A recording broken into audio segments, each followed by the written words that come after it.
Bonjour à tous et bienvenue dans ce Camel sans filtre. Mon invité d'aujourd'hui est Aymeric Bollet. Il est producteur, scénariste, acteur et entrepreneur au sein de Colgado Productions au Luxembourg. On parlera de cinéma mais également de tech. Je vous invite à le regarder ou l'écouter et n'hésitez pas à liker, à commenter et à partager.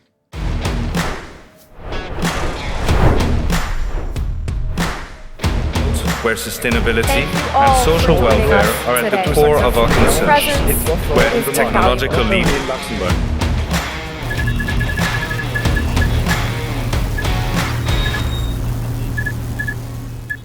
Bonjour Aymeric, Bonjour Kamel, comment vas-tu? très bien. Est-ce que tu connais la règle de la carte Joker? Pas du tout. Alors en fait c'est une carte et à tout moment tu pourras l'utiliser et me dire je ne veux pas répondre. Mais tu n'as le droit qu'à une Ok, seule fois. D'accord, Alors est-ce que tu penses que tu l'utiliseras? On verra bien. on verra.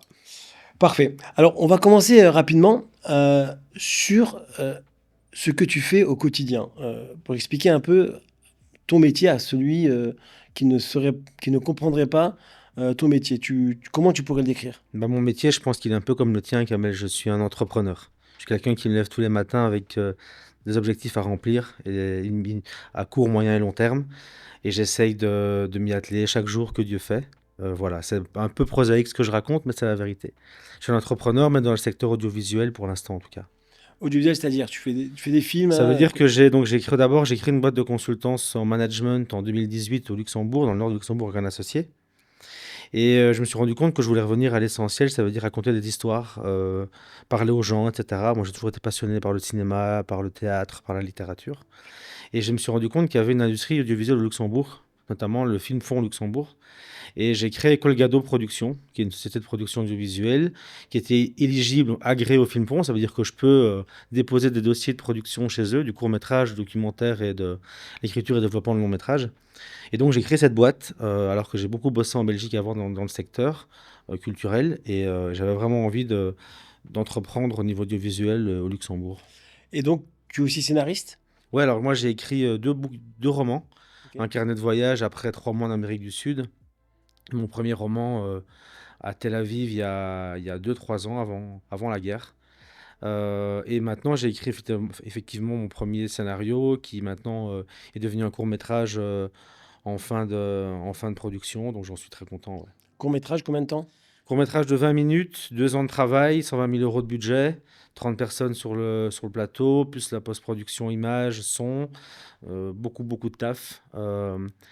J'ai bossé avec le Tax Shelter en Belgique, qui est un mécanisme fiscal qui permet aux entreprises de financer le cinéma et de soutenir l'audiovisuel. Il n'y a pas ça au Luxembourg.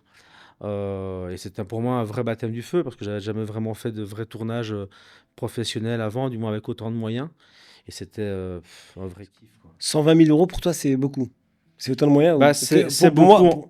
pour moi, un film, à 120 000 euros, j'ai dans l'imaginaire d'avoir des films qui coûtent beaucoup plus cher. Alors effectivement, tu peux faire un film avec ton smartphone pour rien du tout. Tu peux faire un film à 5-10 000 euros. Moi, j'ai commencé avec des films vraiment fauchés à quelques milliers d'euros, autoproduits, comme on appelle ça. Ça veut dire sans soutien extérieur, sans soutien public. Maintenant, effectivement, un long métrage, on est au minimum entre 1 million, 2 millions, 3 millions d'euros. Un petit film, L'amour ouf de Gilles Lelouch, on a 50 millions d'euros pour ne citer que celui-là. Moi, c'est le coût moyen. Ça veut dire qu'aujourd'hui, un court-métrage soutenu par le Film Fond au Luxembourg, on est à 120 000 euros pour un premier film et 150 pour un deuxième. Donc, c'est le coût moyen pour un court-métrage. Tu as été acteur aussi ou tu es acteur Ouais, aussi? j'ai fait de l'art dramatique. J'ai commencé à 12 ans.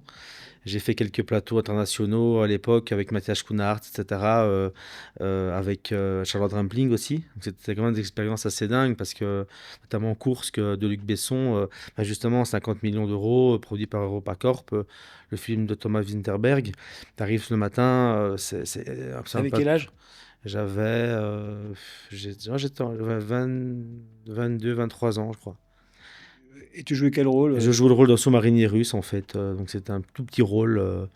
J'ai joué aussi dans Happy Prince, qui était le film réalisé par le meilleur ami de Julia Roberts, notamment Rupert Hervert. Donc, j'ai fait des gros plateaux et ça m'a un peu sensibilisé à l'audiovisuel. Ouais. Quel a été ton premier job? T'as pas été acteur dès le début. Non, j'ai commencé au départ. Moi, j'ai fait de la communication et du droit comme étude. Et j'ai commencé à bosser comme journaliste indépendant pour le groupe Bruxelles en Belgique. Et j'étais pigiste en fait, donc on m'envoyait sur le terrain pour faire des papiers, écrire des articles. T'as fait des jobs d'été avant, ado ou J'ai bossé en stage dans la grande distribution pour des supermarchés, etc. Ouais. tu faisais quoi, les rayons, Les tu rayons, rangeais? ouais, c'était compliqué. C'est un boulot qui est hyper difficile. Tu te souviens de ton premier salaire?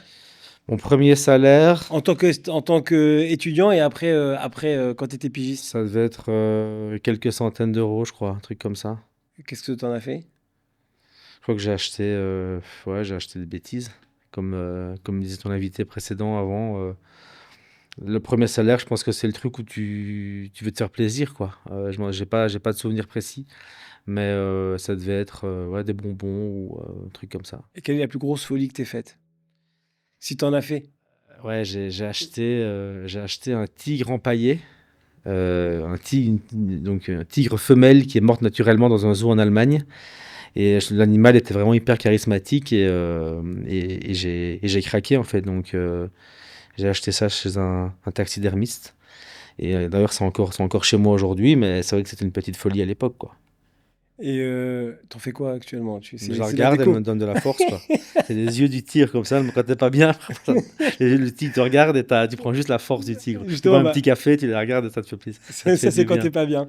Non, mais tu vois, c'est comme moi je suis un grand fan de cinéma, donc je me rappelle que Tony Montana, il avait un tigre chez lui dans Ah, le film, ok. et le tigre, c'est un animal d'indépendance, c'est un symbole d'indépendance, de force, etc. Et je suis aussi très proche de la nature, très proche des animaux, et puis là, voilà, je peux pas t'expliquer, il s'est créé un truc, et du coup, voilà. Il y a un truc entre toi et le tigre, quoi. Ouais, non, bah, ça peut Je veux paraître un pas peu rentrer dans ton bizarre. intimité, tu fais ce que Voilà, tu veux, après, mais voilà, chacun ses goûts. chacun ses goûts, hein. Euh, Non, mais après, voilà, ce genre de truc où je me suis dit, effectivement, c'était peut-être un petit peu exagéré, mais je suis content.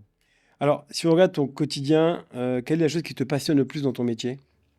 C'est la diversification. Ça veut dire que je ne fais jamais la même chose. Je reçois des scénarios d'un côté que je dois interpréter, lire et voir si c'est intéressant de le déposer. Après, je passe à mon film que je revois pour la centième fois où je me dis, là, il manque un truc. Techniquement, ça va pas. Et puis après, on passe à autre chose. Donc, j'ai jamais l'impression de travailler. Ah bah, tant mieux, ça c'est bien. Maintenant, le stress est permanent parce que tu veux bien faire, tu es perfectionniste et tu bosses, donc tu n'es jamais vraiment relâché. Mais j'ai toujours envie de plus, en fait. J'ai l'impression, je disais à ma copine hier ou avant-hier, j'ai l'impression que je pourrais jamais m'arrêter de bosser. Il y a toujours à faire. Ah, je te rassure, j'ai eu la même réflexion tout à l'heure. Je parlais, je disais, mais on a toujours envie de plus, mais Ouais. des fois, il faut savoir un peu Slow down, slow quoi. down. Mais c'est difficile, hein. Oui. Quand on est passionné par ce qu'on fait, qu'on est des gens un peu nerveux, je pense que toi, tu l'es un petit peu aussi. On est des gens à 100 à l'heure, quoi. Et voilà. Euh, Là, on a parlé effectivement de ce qui te passionnait. Est-ce que tu as eu des ratés professionnels? Ah, j'en ai beaucoup. Déjà à l'école, j'ai raté 2 fois. T'as raté quoi? J'ai raté ma troisième secondaire. Alors, en Belgique, moi j'ai étudié en Belgique, ma troisième secondaire et ma cinquième secondaire, donc des années de lycée, quoi. Ok. Et ouais, j'ai raté des trucs, j'ai raté plein de trucs. Mais Des films? professionnel, ouais, des coups, tu penses que tu vas gagner beaucoup d'argent, que ça va être chill, easy, et finalement tu te rends compte que que tu te ramasses parce que tu t'es trompé, parce que tu l'as pris un peu trop à la légère. Tes investissements, ben, en crypto-monnaie, je pense que récemment j'ai pris une petite claque. J'aurais pas dû investir là-dedans. T'as investi dans quoi? Dans un fonds en crypto et le fonds s'est fait pirater en Ukraine pendant la guerre et la wallet a été absorbée.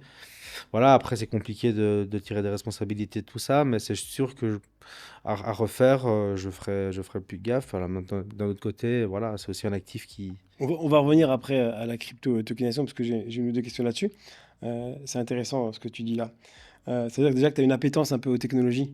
Ouais, j'ai une appétence comme entrepreneur, je pense modestement au risque et au projet.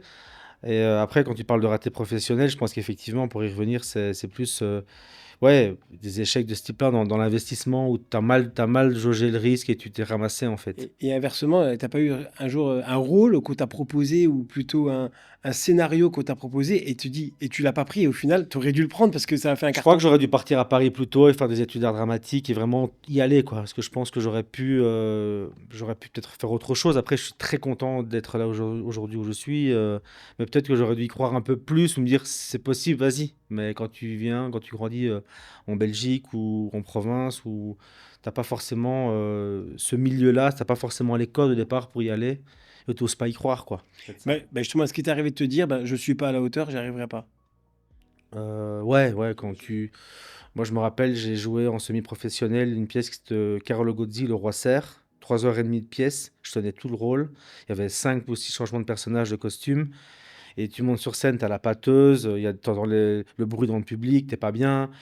Tu dis jusqu'à la veille de la première, t'es pas au top parce que t'as les remarques du metteur en scène. Tu sens l'énergie, c'est un peu comme au foot du groupe qui est pas bonne et t'as pas confiance en toi. Quand t'as confiance en toi, tu sais, mais quand t'as pas confiance en toi, tu le sais aussi. C'est plus une question de confiance et de dire, ça, là, je suis pas au summum, quoi. Et là, t'es au summum, là, t'as confiance. Là, T'es en toi, maintenant, confiance. là, Ouais, tout de suite, justement, là, maintenant, T'es bien? là, je suis T'es bien, là? Là, maintenant, T'es- je suis juste bien. Tranquille, bah, ok, là, Après, à la fin, je serai plus au summum. Avant, j'étais pas au summum, mais là, maintenant, là, t'es bon, là. là, je suis bien.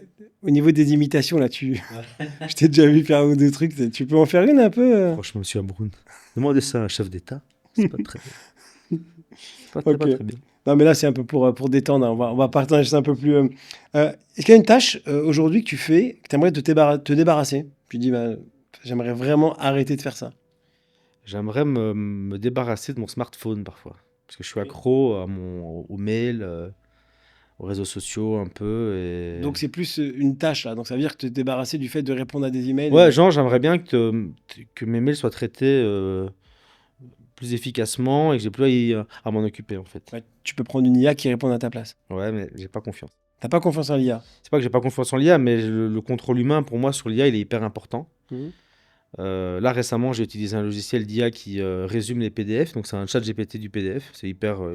C'est quoi le nom? Notebook LLM Je sais plus. J'ai pris hier. J'ai oublié le nom déjà. Ok. Mais c'est bien parce que tu reçois un scénario ou un dossier de 20 ou 30 pages. T'en reçois beaucoup parce qu'il y a beaucoup de projets. Ça permet d'aller à l'essentiel et de résumer les choses. Voilà. Ok. Mais après, le contrôle humain, il reste important pour rebondir par rapport à l'IA. Donc, l'IA, donc, très important contre l'humain. Et justement, maintenant, tu sais qu'au niveau de l'art, l'IA est en train de créer énormément de choses. Ouais. J'ai rencontré hier une société notamment qui a fait une pub, mais de A à Z, hein, production vidéo, mais magnifique, pour BMW. Tout fait par l'IA, les acteurs, etc. Est-ce que tu n'as pas peur que ça perde un peu, que vous perdiez en fait des parts de marché, ou en tout cas que maintenant l'IA va vous remplacer? Je pense que c'est inévitable. Moi, je me rappelle avoir été avec toi justement au CES de Las Vegas où j'ai assisté à des patrons de studios hollywoodiens qui parlaient de l'IA. Je pense que là-bas, c'est déjà intégré dans des grosses structures comme les studios, les majors américains. Au niveau artistique et personnel, ben, ça peut t'aider évidemment. Alors, c'est comme quand on est passé du cinéma muet au cinéma parlant, au noir et blanc à la couleur. C'est une évolution technologique. C'est indéniable aujourd'hui. Tu peux plus faire ça. Ça, c'est clair. Après, pour rebondir à ça, moi, j'ai une boîte luxembourgeoise qui a uploadé mon scénario pour mon court-métrage. Ils m'ont fait un trailer en IA pour avoir le mood board visuel du film. Let's Say, pour ne pas les citer. Et ils m'ont fait un truc super bien. Tout n'est pas top, mais c'est une super bonne base de travail pour avoir ton film, un trailer et voir un peu comment tu peux travailler, quoi. Netflix, je sais plus combien ils veulent investir pour recevoir des scénarios.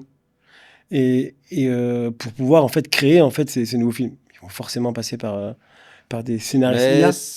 Ouais, c'est comme celui qui se dit moi je me gratte jamais le nez, qui se gratte le nez chez lui. L'IA c'est la même chose. Tout le monde utilise l'IA parce que déjà quand tu vas sur Google, c'est de l'IA, YouTube c'est de l'IA, tout est de l'IA aujourd'hui. Donc maintenant, jusqu'où va aller l'IA? Est-ce que l'IA va remplacer ton mari, ta femme? Jusqu'à quel point elle va rentrer dans ton intimité? C'est ça un peu la question. Là, c'est une question de déontologie et d'éthique. Mais sur le plan professionnel, en tout cas, moi, si ça peut me faire gagner du temps et de l'argent, je fonce, quoi. Et là, on parle d'IA. Maintenant, il y a un autre phénomène, c'est les crypto-monnaies et la tokenisation. Il y a en fait, j'ai un ami qui s'appelle Grégory Montfort, hein, que tu connais, hein, et il a un concept pour tokeniser les films. Et tu peux, aujourd'hui, moi, n'importe qui peut en fait être, disons, propriétaire d'une partie du film et financer des films en tokenisant et en splittant en fait ces financements de jeunes. Qu'est-ce que tu en penses de ces nouvelles choses, de cette technologie? Bah, je pense que c'est une bonne chose en soi, si on peut en gagner de l'argent et que c'est un modèle entrepreneurial sain. Maintenant, je crois que l'industrie classique est un petit peu réticente par rapport à ça parce que, paradoxalement, cette technologie, l'industrie souffre indépendante audiovisuelle, souffre beaucoup en Europe, en tout cas dans les modèles subventionnés. Je le vois en Belgique, je le vois au Luxembourg. Et c'est pas forcément simple. Alors, d'une part, on a Netflix, c'est ce qu'on voit à la télévision et ce qui mainstream aujourd'hui. Et puis après, il y a le cinéma indépendant qui souffre terriblement et qui n'est pas assez valorisé non plus. Donc c'est deux poids, deux mesures. C'est un peu comme, si tu veux, sans faire le parallèle avec la tokenisation des films, mais c'est un peu comme ces traders qui spéculent sur les matières premières en Afrique, etc. Donc il y a aussi des questions éthiques à se poser. Maintenant, moi je pense que si ça va dans le sens de l'industrie et que tout le monde s'y retrouve, c'est une bonne chose. Justement, ça va dans le sens de l'industrie parce que tout le monde est contribué aussi à la même. Mais c'est pas encore. Je pense que ça va évoluer encore, en tout cas. Ah oui, oui, Ça va évoluer comme modèle économique. on n'est pas encore dans la hype. Ouais.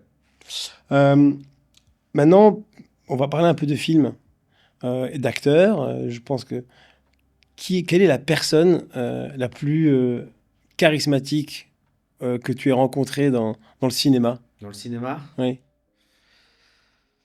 j'en ai rencontré quelques-uns, mais je pense que la plus belle rencontre que j'ai pu faire dernièrement, qui était la plus chaleureuse, c'était Gad Elmaleh. Ok. J'ai pris le bateau avec Gad Elmaleh et son producteur à Venise, au Festival de Venise, dans le bateau.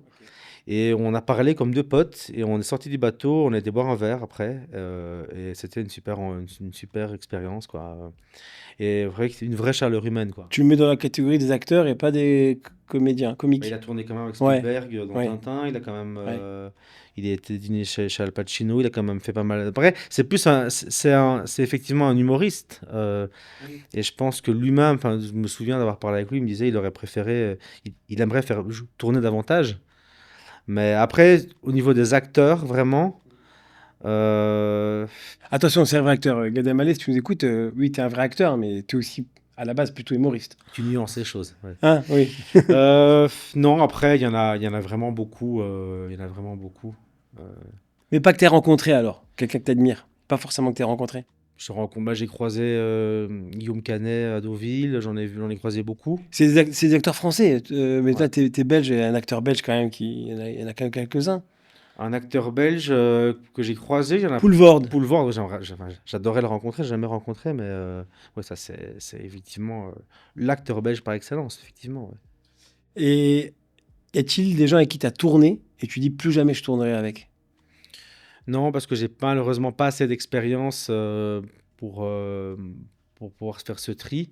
Par contre, il y a des plateaux effectivement où tu te dis ce genre de délire, j'ai plus du tout envie. Et, moi, je pense qu'il faut s'amuser, il faut garder la magie et le plaisir des choses, que ce soit dans le boulot, que ce soit dans le cinéma. Enfin, c'est une industrie comme une autre, le cinéma.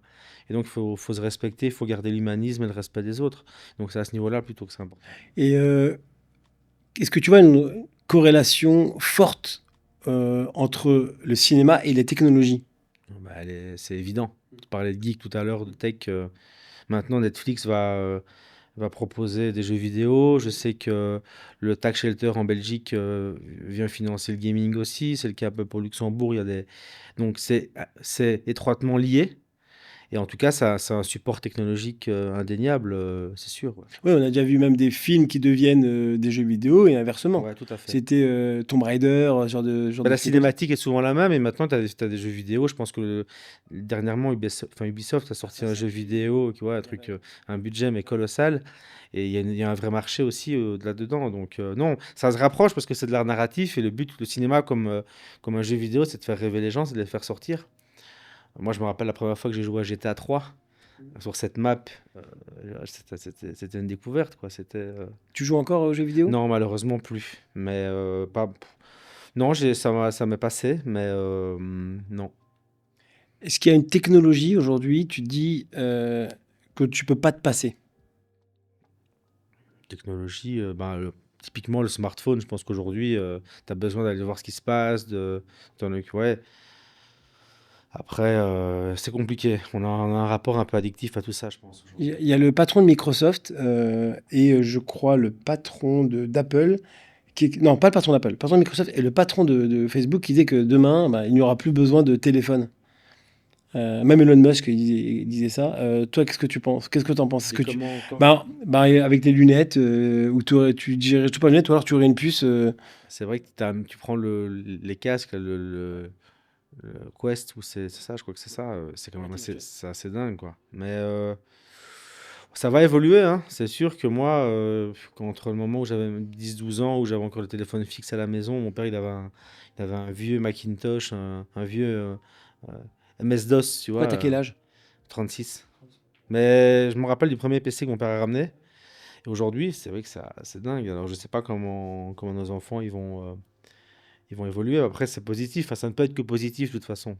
Tu parlais d'éthique tout à l'heure, des données, etc. Tu penses pas qu'il y a trop une surconsommation des données, des réseaux sociaux, un peu trop de bois là-dessus? Ce que tu dis, où c'est logique, c'est... Ouais, après, tu sais, je me rappelle d'une vieille photo dans le métro à New York où les gens étaient dans l'escalator ou rentrant dans le métro avec leur journal et personne ne se parlait. Oui. Donc finalement, moi, j'ai l'impression que le fond ne change pas. C'est-à-dire l'être humain reste l'être humain. On le voit malheureusement avec la guerre aujourd'hui, tout ce qui se passe au niveau géopolitique. Mais sur la forme, il y a plein de choses qui changent. Mais après, je- il y a deux façons de voir le monde, hein. Le verre à moitié vide, à moitié plein. Bon, Toi, t'es plutôt moi, du je, genre à moitié plein. moi, je suis un mec un peu Ouais, excessif parfois, mais je veux me refuser à être trop pessimiste en tout cas. Je pense qu'il faut essayer de rester un peu optimiste. on est pareil sur ce plan-là, je t'avoue. Réseaux sociaux, t'en utilises un petit peu? Trop. Ok. C'est quel? Facebook, Instagram, WhatsApp, LinkedIn, et les mails principalement, donc le classique quoi. Et tu penses que c'est un danger ou que c'est plutôt... Moi, pour la com, c'est hyper important parce que moi, je réseaute beaucoup. J'essaye vraiment d'avoir une grande communauté pour me partager de l'information pertinente. Après, ça dépend comment tu l'utilises, hein. Encore une fois, c'est un outil. Je veux dire, on en revient à l'éthique et ta responsabilité individuelle. Et puis, comment tu éduques tes enfants et dans quel monde. Je veux dire, voilà. C'est comme tout. C'est plutôt, ce n'est pas, c'est un outil. Il faut prendre ça comme un outil. Il faut pas prendre. Ça dépend comment la personne en face voit. Je te mets une bouteille de whisky sur la table, tu peux boire la bouteille et puis tu peux goûter une goutte. Voilà.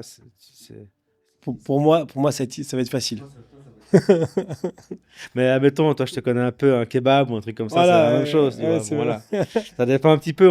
Fais gaffe là, tu vas dans le terrain, tu vas dans le terrain très dangereux là.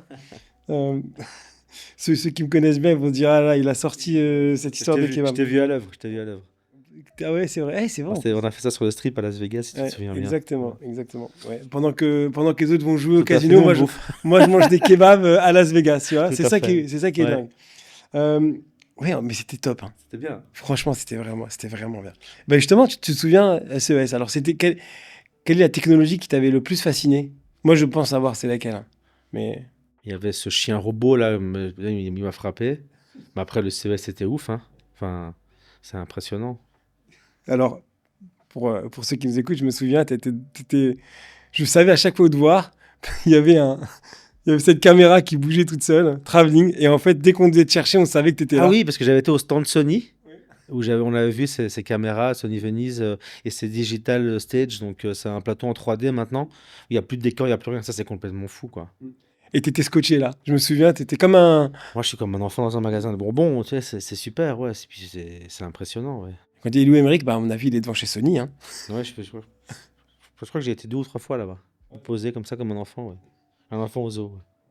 Et est-ce qu'il t'arrive de mentir? Ça, c'est une question délicate, Kamel. Je pourrais prendre mon joker, là. Est-ce que prendre mon joker, c'est mentir, déjà? Parce que implicitement, ça voudrait dire que je mens. Tout à fait. Donc, fais attention à ta réponse. Donc... Qu'est-ce que la vérité, Kamel? Non, mais bon, ok, on va oui, mais tout le monde ment. Mais je mens... Parfois, mentir par omission, est-ce un mensonge? Mais est-ce que tu as... Alors, au niveau du boulot, est-ce que tu as déjà menti sur une situation? J'ai quand même... Tu vois, on en revient à l'éthique. Je pense que l'authenticité, c'est hyper important. Alors, parfois, tu vas un peu accommoder la vérité ou tu vas l'enjoliver. On reste des commerçants. Mais non, mentir... Si, peut-être pour un acteur que tu n'as pas pris ou autre, pour lui dire, pour pas lui faire du mal. Ou... Non, parfois, tu peux Non, ça, c'est pas du mensonge. La réponse, elle est la même. Ça veut dire que tu refuses un projet, mais tu vas pas forcément dire que le projet est mauvais ou merdique, parce que c'est jamais sympathique et c'est pas vrai. En soi, chacun a le droit enfin, de s'exprimer, mais parfois, est-ce que ne pas répondre à un mail ou à un projet, c'est mentir? Une question. Euh, Qu'est-ce que tu détestes dans ton propre métier? Dans l'audiovisuel ou dans le monde Dans le monde du cinéma, culturel au sens culturel, large? ouais, cinéma Je plutôt. trouve qu'il y a parfois beaucoup d'ego et beaucoup de paillettes pour pas grand-chose. Et finalement, bah, l'industrie repose là-dessus. Mais quand tu grattes un peu, euh, je pense qu'on gagnerait tous à être un peu plus simple et à redescendre sur Terre, surtout dans le monde dans lequel on vit aujourd'hui et les enjeux géopolitiques qu'on rencontre. À un moment donné, faut pas se mentir à soi-même, quoi. Quel est l'échec ou la bêtise professionnelle que tu ne veux pas que les autres sachent? L'échec ou la bêtise La, professionnelle. la bêtise professionnelle. Moi, je vais être franc avec toi, et maintenant c'est un peu public, mais j'ai un peu le syndrome de l'imposteur. C'est-à-dire que chaque fois que je fais un truc, je me dis, mais enfin, en fait, c'est pas sérieux. Et donc, j'ai beaucoup de mal à dire, tu dis, je suis scénariste, acteur, producteur. Oui, oui, Euh, on en joue Techniquement, beaucoup, hein, on fait tout ça. techniquement, c'est vrai, mais j'ai l'impression que d'avoir rien fait, alors que j'ai quand même fait deux, trois trucs sympas. J'ai écrit un roman, j'ai publié 2 livres, trois, et j'ai été sur des plateaux. J'ai quand même, ouais, effectivement, il y a un peu de poids de mesure, mais j'ai parfois l'impression d'être un peu un imposteur et c'est compliqué, ouais. Donc après, la bêtise professionnelle, non, il n'y en a pas vraiment, je crois, je pense pas. Et s'il n'y avait plus de tech, plus de technologie, est-ce que tu penses que tu serais plus heureux ou frustré? Moi, j'ai besoin de moments où il n'y a pas de texte, c'est-à-dire que je pose mon téléphone quelque part, je me casse, et je le reprends le soir ou le lendemain, et je vais me promener, et voilà. Après, j'ai pas le choix de toute façon aujourd'hui. La tech, elle est omniprésente, elle fait partie de nous. Je pense qu'il faut simplement adopter un comportement éthique par rapport à ça et se dire quelles sont mes limites, comment... Elle est là de toute façon. Si elle est là, c'est qu'il y a une bonne raison, c'est que les gens l'utilisent. Et alors, ok, donc là, tu parles beaucoup d'éthique, beaucoup. Donc, on parle de. Je sais pas si tu connais l'UE Act. C'est en fait. L'Europe, en fait, veut réguler tout ce qui est intelligence artificielle. Mais certains pensent que c'est beaucoup trop régulé et qu'à cause de cela, on peut être ralenti parce que des pays comme la Chine ou les États-Unis peuvent prendre une immense avance, et déjà, elle est déjà là. Est-ce que tu penses que de temps en temps, il faut savoir enfreindre les règles ou en tout cas éviter, éviter de se prendre la tête avec toute cette réglementation et y aller et foncer? Là, c'est une question plus fondamentale de dérégulation des institutions et de la société. C'est sûr que j'ai l'impression que la Chine ou les États-Unis se posent moins de questions et sont plutôt business friendly, donc ils dérégulent un peu plus. Maintenant, c'est bien beau de réguler en Europe, mais si au niveau mondial, on est touché par d'autres sociétés qui ne répondent pas à ces règles, c'est compliqué. Je sais qu'au niveau audiovisuel, il y a des règles en Europe de protection du cinéma indépendant, notamment. Par rapport à la tech, c'est un peu le problème, c'est qu'on veut trop réguler parfois. Alors, je sais pas quelle est la, la juste mesure des choses, mais il faut trouver le compromis. Ok. Maintenant, on peut parler un peu plus aussi de ta partie personnelle. Tu es une famille, tu as combien de... T'as des frères et sœurs? Je crois que tu as une Une sœur. petite sœur, ouais. Ok. Elle fait quoi? Elle est policière. Et alors, c'est... Ouais, ça se passe. Bon, après, moi, je suis un peu plus artiste et bohème, donc moi, dès qu'elle me dit qu'on peut pas, bah si, on peut. Voilà, c'est un peu ça le truc, mais après, moi, je suis un peu l'artiste ou le petit canard de la famille, parfois. Je fais jamais rien comme les autres. Mais on a une famille très soudée, et pour moi, c'est le premier cercle, et c'est hyper important, c'est la base. Et les amis aussi? Ouais, enfin, moi, j'ai les mêmes potes depuis l'adolescence, ça veut dire que on se voit encore dans le même village où j'ai grandi, pourtant, j'ai bourlingué, j'ai fait plein de choses, mais ça reste mes potes ça fait partie des valeurs de vie, quoi, la fidélité, ouais. Justement, là, tu pourras peut-être sortir ton joker, mais je sais que tu as eu un ami, Ouais, ouais, ouais. et j'ai lu ça, hein. Ouais, tout à fait. Je te connaissais, tu m'en avais parlé, je pense, à Las Vegas, tu en avais parlé, mais qui a disparu. Ouais, Vous l'avez pas retrouvé. non, au Portugal, ouais. Bah, c'est un ami, ouais, effectivement, un ami très proche qui a disparu, j'étais très proche de lui. Maintenant, je suis le parrain d'une de ses nièces, en fait, parce que je suis très proche de ses sœurs. Et donc, voilà, il fait toujours partie de moi, ça fait partie du deuil et des gens qu'on perd comme ça dans la vie. Bon, il se trouve qu'il est parti un peu jeune, Vous l'avez mais retrouvé, ils ont on l'a retrouvé. jamais retrouvé, non. Ouais, donc ça se trouve, il est encore en vie. Peut-être, ouais. Mais il était parti en mer ou... On sait pas trop ce qui s'est passé en vérité. On peut en parler, moi ça me Non, pose non, pas de mais c'est problème. pas le... De toute façon, c'est pas le point aujourd'hui, mais c'est... mais, ok. Si aujourd'hui, tout devait s'écrouler, justement, on parle un peu de ces pertes, etc., notamment dans ton métier, là, qu'est-ce que tu ferais? Euh, Si tout devait s'écrouler, Bah, dans ton métier, on va dire, plutôt. Comment tu réagirais? euh, qu'est-ce que tu veux dire s'écrouler? Ma carrière ou ce que je fais? Ta carrière, ce que on te dit, Émeric, le cinéma, pour toi, c'est fini. Bah, moi, je continuerai à écrire parce que toutefois, moi, ce qui m'intéresse, c'est pas tant le cinéma, c'est de raconter des histoires et la gestion de projet. Donc, j'ai envie de te dire que tant que je peux mettre en place un projet et le développer, entreprendre en fait. Et je pense qu'il y aura toujours des entrepreneurs, quoi. Voilà. Faire de l'agriculture, aller... Ça, peut-être pas parce que j'ai allez, deux mains gauches, ok. mais après, pourquoi pas? Faire un truc qui a du sens. Tant que ça a du sens et que. Ouais, je pense que ça permet de garder les pieds sur terre. Et je suis attaché à ce milieu, mais je suis pas non plus. La vie est plus intéressante, quoi.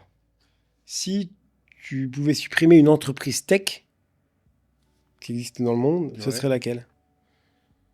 Moi, j'ai beaucoup de mal avec tout ce qui est les deepfakes ou deepface. Ouais. Deepfake, ouais. Ouais, je vois pas trop l'intérêt d'aller manipuler les gens, etc., d'aller créer des faux visages ou des fausses voix. C'est pas tant une entreprise tech, c'est plus l'usage qu'on peut en faire ou la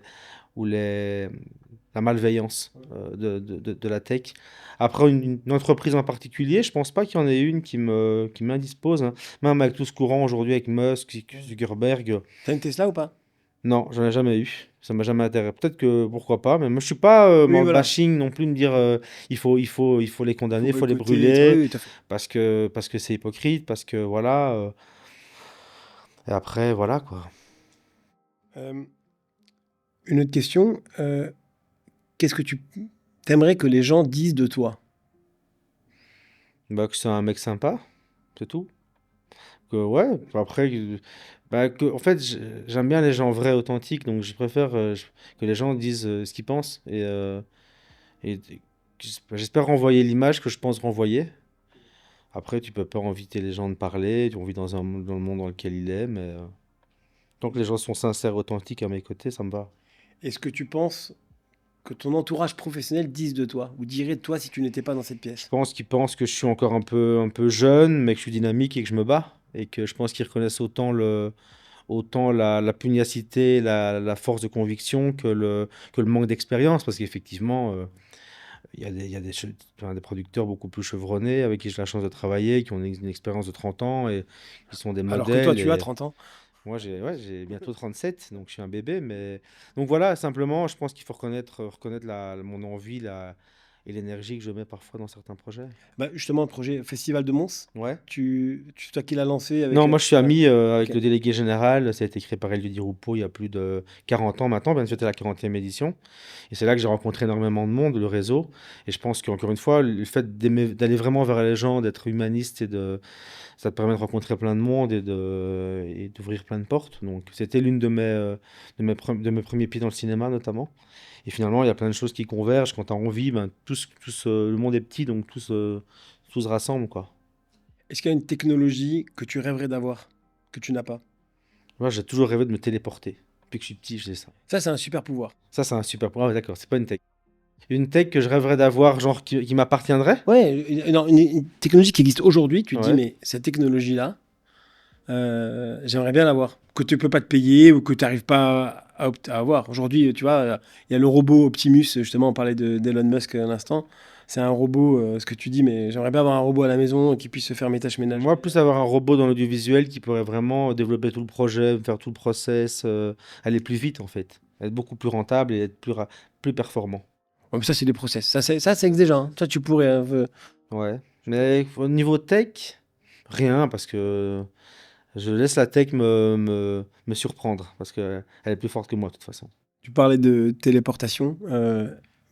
Tu as un peu spoilé ma prochaine question. Ouais, tu peux Alors, la reposer si tu veux. bah, la question, c'est si tu avais un super pouvoir, si tu pouvais avoir un super pouvoir, lequel serait-ce? Me téléporter. Genre là, je suis là, après je claque des doigts et je suis à Los Angeles Et voilà, Et puis tu je voudrais où, reviens, là, je maintenant? vais là-bas. Là, Tu voudrais être où, là, maintenant? Fais gaffe, tu là, je pourrais... voudrais être face à la mer, avec un petit café, genre des lunettes de soleil, posé, regarder la mer, aller me promener, là, sentir la mer qui me caresse le visage.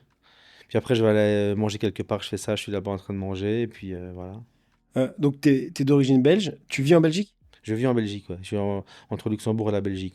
Ok. Qu'est-ce que tu aimes au Luxembourg?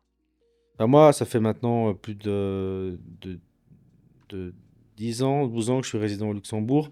C'est une terre d'entrepreneurs, c'est très cosmopolite. C'est des gens qui ont un peu le même mindset. Je suis pas trop dans le matérialisme et dans l'argent parfois, c'est un peu les travers du pays, je crois, parfois. Mais Tu trouves? sinon, Tu trouves qu'il y a... peut-être, pas peut-être une perception tronquée que je peux Ah, avoir. c'est tronqué parce que je pense que tu... Peut-être. J'ai pas de... Mais c'est une terre d'entrepreneurs en tout cas. Et au niveau business, moi je voudrais pas être. Enfin, j'ai beaucoup réfléchi à aller ailleurs avant en Europe et je trouve qu'en Europe, c'est le pays qui est le plus performant au niveau entrepreneurial et business, quoi, pour moi. Parfait. Est-ce que tu as un dernier mot à ajouter? Un truc que tu voudrais Non. partager avec les gens? Une philosophie de vie? Tu dis, tiens... Non, écoute, je vais te dire, je pense que c'est le Ramadan pour l'instant, non? Ouais, tout à fait, Je vais ouais. dire shukran, merci. Voilà, et Toda, c'est le titre de mon livre en hébreu aussi. Donc me dire merci, merci à la vie, quoi. Voilà, un peu comme dirait Edouard Baird dans Astérix Obélix, quoi. Je ne suis qu'amour finalement. Merci. Merci à toi. Merci à toi, Camille. Et la dernière, ultime question. Tu retournes dans le passé, donc tu as 36 ans, Ouais, 26 ans en arrière. ouais. Qu'est-ce que tu dirais au jeune Émeric de 10 ans? De continuer je dirais Bah, pars à Paris et va faire des cours Florent. ouais, peut-être d'y croire encore un peu plus, mais comme disait Djibril Cissé tout à l'heure dans ton précédent podcast, travailler ses défauts. Parce que parfois on se repose trop sur ses qualités et avec le recul on se dit putain, si j'avais su, là, peut-être que j'aurais pu encore être plus meilleur, quoi. Mais après, je pense que l'homme est éternellement insatisfait, donc de toute façon. L'homme ou toi? Non, puis moi j'ai la chance d'être en vie aussi, tu vois. On parlait de mon ami qui a disparu, donc finalement, je lui dirais de vivre sa vie, quoi. Voilà. J'ai une autre question. Donc là, on va se quitter. Qui aimerais-tu avoir à ta place? Qui aimerais-tu voir en fait à ta place pour ce prochain podcast? Euh, je vais citer un de notre bande, tu sais, la bande du CES qu'on a rencontré là, parce qu'on a tous un peu le même mindset. Donc je dirais peut-être Philippe Linster de la Chambre des commerces ou David Gray de chez CK ou alors notre ami du château d'Urspelt, Yannick, ouais. Parfait. Bah écoute, l'invitation est envoyée, les gars. Voilà, comme ça. Merci. On y est très bien. L'eau est bonne, la maquilleuse est formidable. Jordan est super aussi, donc voilà, je recommande vivement. Bah, merci beaucoup, Émeric. Merci, Kamel. C'était très bien. Merci Et, à toi. Ça me fait plaisir que tu m'invites. Merci à toi. T'es pensé à moi. Merci. Merci. Bonne journée. Merci. Merci, à plus. Salut.